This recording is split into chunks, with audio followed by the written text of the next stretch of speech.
তো chairman election করবো এবং ইনশাল্লাহ আমার প্রথম টার্গেট হবে সিটি করব। সব মুক্তিযোদ্ধারা, আমার বারৈখালীর 187 জন মুক্তিযোদ্ধারা মিলে নমিনেশন পেপার কিনছিল আমার এমপি ইলেকশনের সময়।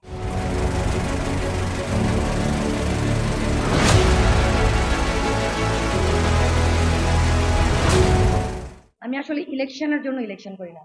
আমি যখন 2 বছর আগে এখানে আসি পা দেই, তখন এই যে মিতুলরা ছিল, ভাইয়ারা ছিল, ওদের কথা হচ্ছে আপা আপনি ইলেকশন করেন। আমি কিন্তু অনেক ডিটারমাইন্ড ছিলাম না কখনোই রাজনীতি করব, ইলেকশন করব।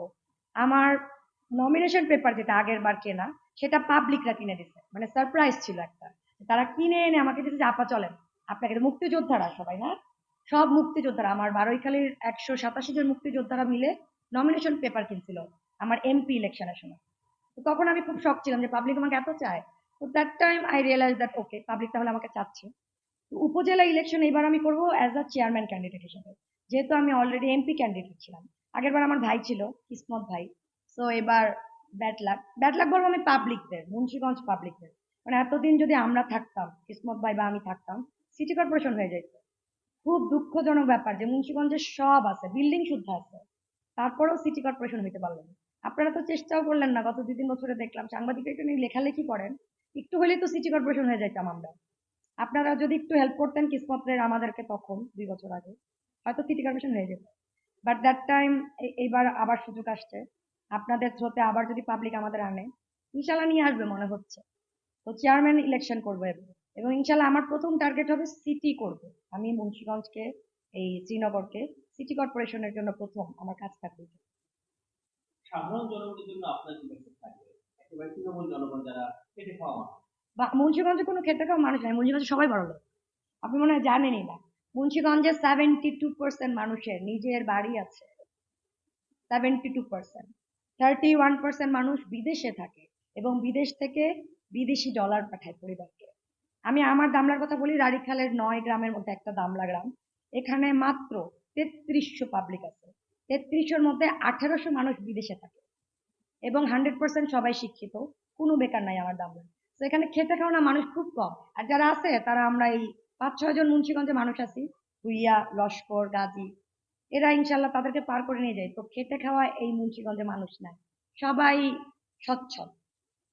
একটা বিষয়, মুন্সিগঞ্জ আপনাদের এই জেলা আলুর জন্য বিখ্যাত এবং আলু নিয়েই মানুষ কেনে।